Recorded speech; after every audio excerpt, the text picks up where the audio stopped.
1년 전 대낮에 철거 건물이 무너져 버스에 타고 있던 9명의 시민이 돌아오지 못했습니다. 오늘 광주에선 학동 참사를 잊지 않겠다는 추모식이 열렸는데요. 단순한 행사뿐만이 아니라 그들의 희생이 남긴 문제들을 온전히 기억하고 있는지 살펴봤습니다. 우종훈, 임지은 기자가 이어서 보도합니다. 철거가 한창이던 재개발 구역의 건물이 달리던 시내버스 위로 무너져 내립니다. 허술한 가림막은 있으나 마나였고 쏟아진 콘크리트 잔해에 도심은 삽시간에 먼지로 뒤덮입니다. 어머니 병문안을 가려던 딸, 아들의 생일상을 차려주려던 어머니 등 9명에겐 일말의 저항도 허락되지 않았습니다. 일동 목련 1년 전 사고 발생 시각에 맞춰 희생자들의 넋이 길어집니다. 도로를 가득 메웠던 건물 잔해와 부서진 버스는 보이지 않지만 남겨진 이들의 시간은 그날에 멈췄습니다. 학동 참사 7개월 만에 발생한 화정동 참사는 가족들을 다시 극도의 우울감에 빠뜨렸습니다. 그때로 돌아가고 싶습니다. 그분들을 안아주고 싶고 만지고 싶고 성천한 곳을 언제까지고 어루만져주고 싶습니다. 가족의 아픔은 그대로인 반면 현대산업개발은 연이은 참사에도 기존 사업을 순탄하게 이어가고 있습니다. 사고 이후 조합원을 중심으로 교체 요구가 있기도 했지만 학동 4구역 재개발 사업의 시공은 현대산업개발이 계속할 전망이고 학동 참사 책임을 묻는 영업정지 8개월 행정처분은 과징금 4억 원으로 대신할 걸로 보입니다. 이달 결심 공판을 마치고 다음 달 선고가 예상되는 업무상 과실치사 혐의 재판에서도 현대산업개발은 책임을 떠넘기고 있습니다. 진정한 사과 반성도 없이 결국 기업의 이웃 논리로 문제를 해결하려고 한다면 결코 그런 기업을 업계에 남겨둘 필요는 없다고 생각을 합니다.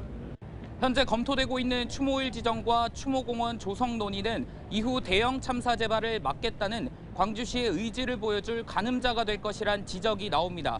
이어서 임지은 기자가 전해드립니다. 학동과 화정동에서 발생한 잇따른 사고에 광주시는 부실공사와의 전쟁을 선포했습니다. 주요 원인으로는 단가 후려치기의 배경이 됐던 불법 재하도급 문제가 꼽혔는데요. 광주시가 척결을 외쳤던 불법 재하도급 문제가 과연 개선됐는지 살펴봤습니다. 두 참사에 대한 국가 차원의 조사에서 주요 사고 원인으로 함께 지목된 건 불법 재하도급과 원청의 업무 태만이었습니다. 화정동 참사 후 광주시가 불법 재하도급 등 부실공사 척결을 외친 이유입니다. 그동안 여러 법령에 따라 여러 부서에 흩어져 있는 안전관리 업무를 전담 조직이 컨트롤타워 역할을 함으로써 이후 광주시는 지난 3월부터 80여일 동안 특별 점검반을 꾸려 광주 아파트 신축 현장 140곳을 살폈습니다. 지적된 위반 사항은 안전시설 설치 미흡과 감리원 배치 문제, 모두 안전을 위해 필요한 사안이지만 정작 중요한 재하도급 문제는 점검된 것도 적발된 것도 없습니다. 광주시는 민간공사의 내용을 세세히 살필 수는 없다며 문제가 발생하고 수사가 이뤄져야 드러날 수 있다는 입장입니다. 이게 관에서 인허가권자들이 그걸 또 확인할 수 있는 상황도 강제 사항이 없습니다. 이게 실질적인 이제 문제가 되고 나면 수사기관에서 수사를 할 수밖에 없는 현실인 거죠. 실제 학동과 화정동 참사 외에 광주에서 불법 재하도급으로 적발된 사례는 단 한 건도 없었는데 건설 현장에서는 불법 재하도급이 여전히 만연하다고 말합니다.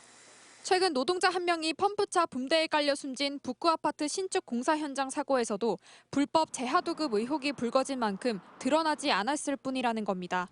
그런 문제들을 덮을 수 있는 것들이 훨씬 비용이 싸게 먹히니까 이런 것들이 지속될 수밖에 없는 거죠.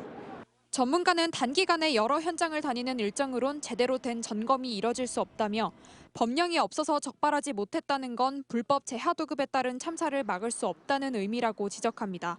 광주 학동이 됐든 화정동이 됐든 다 민간공사에서 사고가 발생이 됐던 거거든요. 법에 없다고 해서 계속 이런 식으로 가게 되게 되면 또 다른 현장에서는 또 다른 또 사고가 발생할 수밖에 없겠죠. 광주시가 선포한 부실공사를 척결하고 안전한 도시를 만들기 위해선 더욱 면밀한 점검이 필요한 상황입니다. MBC 뉴스 임지은입니다.